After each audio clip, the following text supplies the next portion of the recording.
Governor Lamont calling the COVID numbers disturbing Thursday. We had a 6.5% positivity rate and more than 2,000 new cases since Wednesday. The governor encouraging residents to not let their guard down as we are only 1 week until Thanksgiving.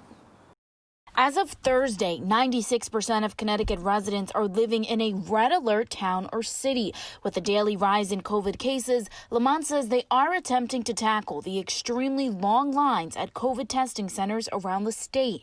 We've added from 200 to 260 testing sites, 60 additional testing sites just in the last couple of weeks, I think that is. So did everything we can to make it easier for you to test. While the state works on increasing testing, the governor says they're also focused on keeping schools open for students in grades K through 8th. A part of reaching that goal, postponing high school winter sports until next January. The governor reporting 17 Connecticut schools had to close due to sport team contacts. 29 COVID outbreaks were attributed to sports teams, and 235 teachers have had to quarantine due to a sports team member. I salute the Athletic Association, Interscholastic, saying we're going to postpone all high school winter sports, not starting until January 19th. I know how tough that is to families. I know what you're looking forward to, but we've just seen too many infections in and around those winter sports. All other team and club sports will also be shut down until next January, beginning this Monday.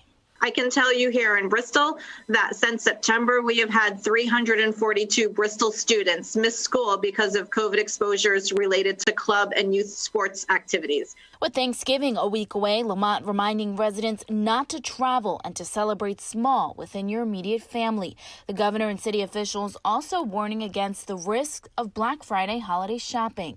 And not put such a big emphasis on shopping on Black Friday is going to be a significant concern for me, that there's going to be a significant uptick. I spoke to the Retail Association this morning, and they said, please don't hold us accountable for a few bad apples. And I said, look, we can't do all the enforcement ourselves. I want you to look out for those same folks that maybe aren't respecting the 50% maximum capacity, aren't telling people to wait outside because it's too crowded inside the store right now. The governor also requiring college students headed back home for Thanksgiving break, whether to or from Connecticut, to quarantine for 14 days and get tested. In Hartford, Nia Maldonado, Fox 61 News.